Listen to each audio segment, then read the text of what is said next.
नमस्कार, मैं आशा गौतम और आप देख रहे हैं पंजाब केसरी टीवी। बिहार में विधानसभा चुनाव की तारीखों का ऐलान हो चुका है। पहले फेज में 121 विधानसभा सीटों पर 6 नवंबर को मतदान होगा, तो वहीं दूसरे चरण में 11 नवंबर को 122 विधानसभा सीटों पर मतदान होंगे। वहीं 14 नवंबर को वोटों की काउंटिंग की जाएगी, यानी कि 14 नवंबर को ये पता चल जाएगा कि बिहार के मुख्यमंत्री के पद पर कौन सा राजनेता अगले 5 सालों के लिए आसीन होगा। वैसे बिहार विधानसभा चुनाव पर पंजाब केसरी की खास कवरेज चल रही है।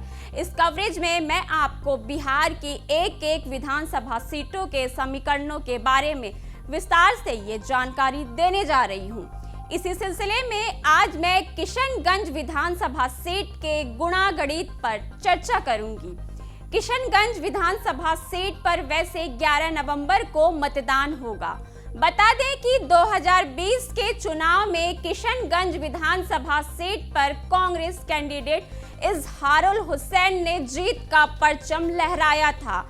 इजहारुल हुसैन 61,078 वोट लाकर पहले स्थान पर रहे थे। वहीं BJP candidate Sweety Singh 59,697 vote लाकर दूसरे स्थान पर रही थी। इस तरह से इजहारुल हुसैन ने स्वीटी सिंह को 1381 वोट के बहुत कम मार्जिन से हराया था। वहीं मजलिस उम्मीदवार इकबाल हौदा 41,904 वोट लाकर तीसरे स्थान पर रहे थे। 2024 के लोकसभा चुनाव में किशनगंज विधानसभा सीट पर कांग्रेस ने जेडीयू पर 19,608 वोट की लीड बनाई थी। वैसे इस बार किशनगंज सीट पर मुख्य मुकाबला कांग्रेस और ओवैसी के बीच होगा। आइए अब किशनगंज विधानसभा सीट के समीकरण पर देखते हैं ये खास रिपोर्ट। किशनगंज विधानसभा सीट बिहार की 243 विधानसभा सीटों में से एक है। किशनगंज विधानसभा सीट किशनगंज लोकसभा सीट के तहत आती है। 1952 में किशनगंज सीट पर हुए पहले विधानसभा चुनाव में कांग्रेसी कैंडिडेट रावतमल अग्रवाल ने जीत हासिल की थी। 1957 में किशनगंज सीट पर हुए चुनाव में कांग्रेस पार्टी के टिकट पर अब्दुल हयात ने जनता का समर्थन हासिल किया था। वहीं 1962 के चुनाव में किशनगंज सीट से निर्दलीय कैंडिडेट मोहम्मद हुसैन आजाद ने जीत हासिल कर ली थी। तो 1968 के चुनाव में प्रजा सोशलिस्ट पार्टी की टिकट पर सुशीला कपूर ने जनता का भरोसा जीत लिया था। 1969, 1972 और 1977 के चुनाव में लगातार 3 बार रफीक आलम ने कांग्रेस पार्टी की टिकट पर किशनगंज में जीत का परचम लहराया था। वहीं जेएनपी एससी पार्टी की टिकट पर किशनगंज सीट से मोहम्मद मुश्ताक ने जीत हासिल कर ली थी। 1985 के चुनाव में भी मोहम्मद मुश्ताक ने किशनगंज सीट से लोकदल की टिकट पर जीत का सिलसिला बरकरार रखा था। 1990 में जनता दल के कैंडिडेट मोहम्मद मुश्ताक मुन्ना ने किशनगंज सीट पर जीत हासिल कर ली थी। वहीं 1995 के विधानसभा चुनाव में किशनगंज सीट से कांग्रेस पार्टी के रफीक आलम ने विरोधियों को शिकस्त दे दी थी। 2000 के चुनाव में किशनगंज सीट पर आरजेडी के टिकट पर मोहम्मद तस्लीमुद्दीन ने जीत का परचम लहरा दिया था। वहीं 2005 के चुनाव में आरजेडी के टिकट पर किशनगंज सीट पर अख्तरुल ईमान ने जीत हासिल कर ली थी। 2010 और 2015 के चुनाव में कांग्रेस पार्टी के कैंडिडेट मोहम्मद जावेद ने किशनगंज में विरोधियों को मात दे दी थी। 2020 के चुनाव में कांग्रेसी कैंडिडेट इजहारुल हुसैन ने किशनगंज में जीत हासिल की थी। इस बार भी कांग्रेस इजहारुल हुसैन पर भरोसा कर सकती है। वहीं 2020 के चुनाव में किशनगंज सीट से कांग्रेस कैंडिडेट इजहारुल हुसैन ने जीत का परचम लहराया था। इजहारुल हुसैन 61,078 वोट लाकर पहले स्थान पर रहे थे, तो BJP candidate Sweety Singh 59,697 vote लाकर दूसरे स्थान पर रही थी। इसी तरह से इजहारुल हुसैन ने स्वीटी सिंह को 1381 वोट के बहुत कम मार्जिन से हराया था।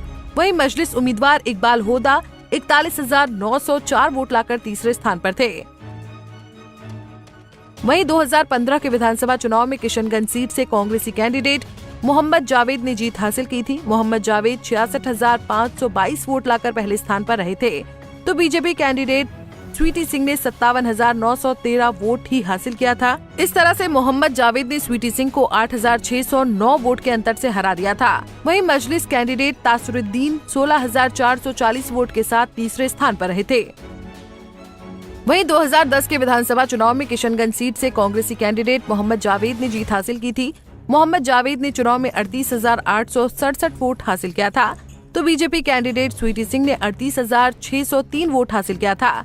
इस तरह से मोहम्मद जावेद ने स्वीटी सिंह को महज 264 वोट के अंतर से हरा दिया था। वहीं आरजेडी कैंडिडेट तासिरुद्दीन ने 22,074 वोट लाकर तीसरा स्थान हासिल किया था।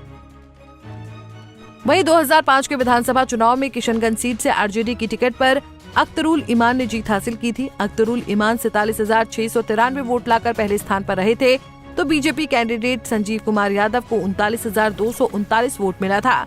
इस तरह से अख्तरुल ईमान ने संजीव कुमार यादव को 8,454 वोटों के अंतर से हरा दिया था।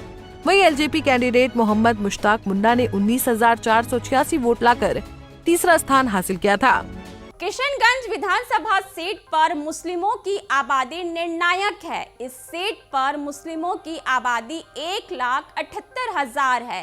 अकेले मुस्लिम ही इस सीट का नतीजा तय करने का मादा रखते हैं। इसके अलावा किशनगंज विधानसभा सीट पर राजपूत, आदिवासी, वैश्य और अति पिछड़े वोटरों की भी भूमिका है।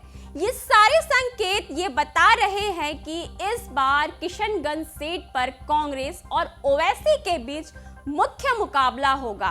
बाकी विधानसभा सीटों पर भी हमारी ये स्पेशल कवरेज जारी रहेगी। तब तक आप हमसे जुड़े रहिए और देखते रहिए पंजाब केसरी टीवी। नमस्कार।